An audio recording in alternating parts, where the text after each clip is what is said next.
क्या आप जानते हैं कि यूहन्ना रचित सुसमाचार उसका 21 अध्याय इस प्रकार कहता है कि जब चेलों ने जाना कि यीशु मसीह का मृत्यु हो चुका है, तब सब चेले उसी व्यापार की ओर फिर गए जिसे वे पहले करते थे।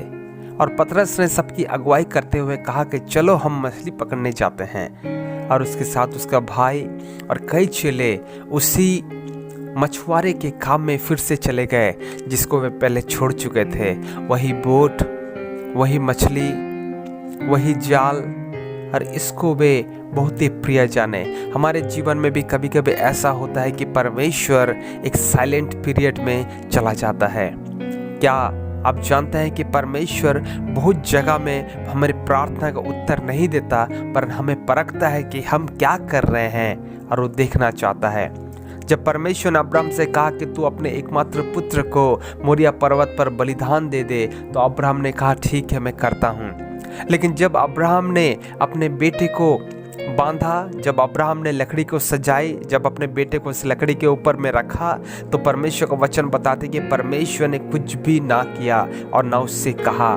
लेकिन ज्यों ही अब्राहम ने उस छुरी को अपने बेटे के ऊपर वध करने के लिए बढ़ाया, तब ऊपर से एक आवाज आई, स्वर्गदूत की आवाज, कि तू अपने एकमात्र पुत्र को हानि ना कर।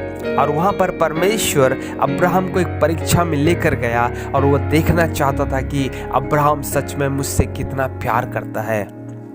और परमेश्वर का वचन बताता है कि इस प्रकार आकाशवाणी हुई, आवाज आए कि अब्राहम, अब मैं जान गया हूं कि तू सच में मुझसे प्यार करता है और अपने एकमात्र पुत्र को भी मेरे लिए रखना छोड़ा, इसलिए मैं सच में तुझे आशीष दूंगा। और यूहन्ना रचित सुसमाचार 21 अध्याय भी इस प्रकार का एक वर्णन को देती है कि उसके चेले भी उस साइलेंट पीरियड में, जब यीशु उनके साथ नहीं था, जब यीशु उनसे दूर हो गया, यीशु का मृत्यु हो गया, वह कब्र में था, यीशु जी उठा था लेकिन उनसे मिला नहीं था, तो वे ये समझे कि हमारा गुरु तो नाश हो गया और अब हमारे साथ कौन रहेगा। जिस गुरु के पीछे हम गए, जिस गुरु के पीछे हमने 3 साल बिताया, हमारा पूरा भविष्य नाश हो गया। चलो हम उस मछली पकड़ने के व्यवसाय में जाते हैं। और सब चेले वहां चले गए। लेकिन प्रभु का धन्यवाद हो, परमेश्वर का धन्यवाद हो कि हम पापी मनुष्य का परमेश्वर का प्रेम इतना विवश कर देता है कि हम परमेश्वर के प्रेम को, मसीह के प्रेम को समझ पाने लगते हैं। और वचन बताते हैं कि यीशु खोजकर यीशु उनसे मिला, उसे तिब्रियस की झील में यीशु गया और उनसे कहा कि क्या खाने के लिए तुम्हारे पास कुछ है।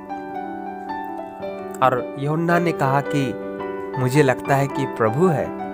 और जब से ही यूहन्ना ने कहा कि मुझे लगता है प्रभु है, पतरस जो नंगा था वो कूद गया और प्रभु यीशु मसीह के बोलने के अनुसार वे 153 मछलियों को पकड़े और वे खींच लाए। यीशु ने उनको भोजन कराया और किसी को भी ये साहस ना हो कि ये यीशु है, हम उनसे पूछे। लेकिन यीशु ने पतरस से कहा, हे पतरस, क्या तुझसे मुझसे प्यार करता है? हे पतरस, तू क्या मुझसे प्यार करता है? हे पतरस, तू क्या मुझसे सब चीजों से बढ़कर प्यार करता है? और तीसरी बार जब यीशु ने कहा तो पतरस ने कहा कि हाँ प्रभु, तू तो सब कुछ जानता है। सच में यही हमारी अवस्था है कि प्रभु यीशु मसीह सब जानता है कि हम उससे कितना प्यार करते हैं, हम उसके पीछे कितना चल रहे हैं, हम उसकी कितना सेवकाई कर रहे हैं। लेकिन सब जानते हुए भी यीशु मसीह उन 12 चेलों को खोजते हुए उन 11 चेलों को उस तिब्रियस की झील पर चला गया। आज हम सच में प्रभु को देखें तो हमारे मुंह में है कि यीशु हम तुझसे प्यार करते हैं, लेकिन वचन के अनुसार हमारा मन प्रभु से बहुत दूर है। हम भटक चुके हैं, हम दूर जा चुके हैं, हम मिनिस्ट्री कर रहे हैं, हम कुछ अन्य व्यवसाय में लगे हुए हैं। लेकिन प्रभु का धन्यवाद करता हूँ कि प्रभु यीशु मसीह हमसे इतना प्यार करता है कि हमें खोजकर हमारे शहर, हमारे गांव, हमारा घर तक यीशु पहुँच गया है। हालेलुया।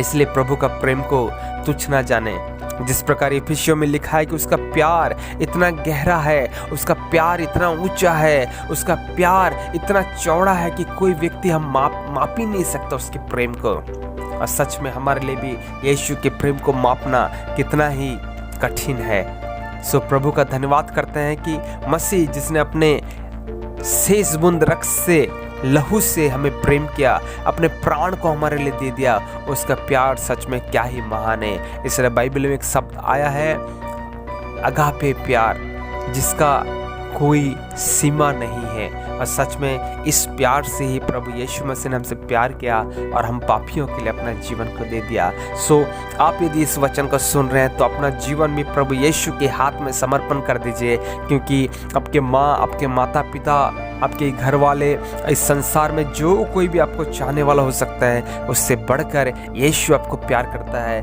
क्योंकि वह आपको बनाया है। सो परमेश्वर आपको बहुत आशीष दे कि वो आप उसके प्रेम को जानने पाए। ये मेरी प्रार्थना है। God bless you all.